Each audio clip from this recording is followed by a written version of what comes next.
আসসালামু আলাইকুম everyone, welcome back to my page Hafsa.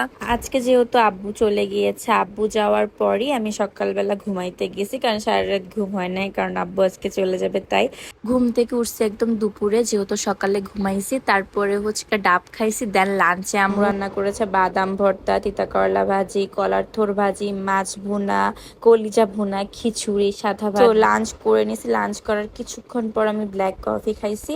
তারপর বিকালের দিকে আমি জিমে গেছি। অ্যান্ড সি আমার অবস্থা, ভাই কি এক স্কিন টোন পাইছি। কানলে লাল হয়ে যায়, রোদে গেলে লাল হয়ে যায়, ঘামলে লাল হয়ে যায়, লজ্জায় লাল হয়ে যায়। সো এই যে আমার পিছনে বলছে, তু মেরে সে প্যার করতি এ নেহি করতি। যদিও বা আমি অত ভালো হিন্দি পারি না।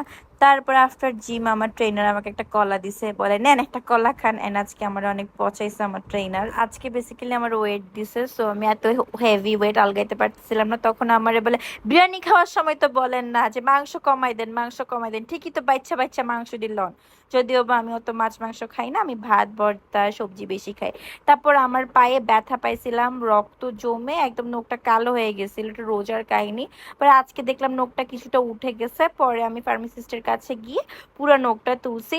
অ্যান্ড ভাই প্রথমে বলছে কোনো ব্যথা নাই, পরে অনেক ব্যথা পাইছি। ফার্স্টে হচ্ছে অ্যানেস্থেসিয়া দিছে, আবার পরে আমাকে এটিএস দিছে। আর আমার নখেটা না ব্লেড দিয়ে কাটছে, মানে পুরাই গিয়ে ফাইসা গেছে। অ্যান্ড আমারে বলছে এটার জন্য 1115 টাকা দিতে ওনারে। তারপরে এই তো বাসায় আসছি। বাসায় আসার পর আবার একটা ডাব খাইছি। দেন আম্মু বাসায় এসে দেখতেছি বিরিয়ানি রান্না করছে, ডিম দিয়ে মুরগি দিয়ে, অনেক মজা হয়েছে। আম্মু কালিম রান্না করছে। এরপরে তো আটকরেয়া খেলাম, আঙ্গুর খেলাম, ট্যাং খেলাম, তারপরে বিরিয়ানি খাইলাম। সো রান্না হয়েছে যে ওগুলো ফার্স্টে দেখাই দিছি, দেন ডেজার্ট হিসাবে রসমালাই খাইলাম। তো টাটা।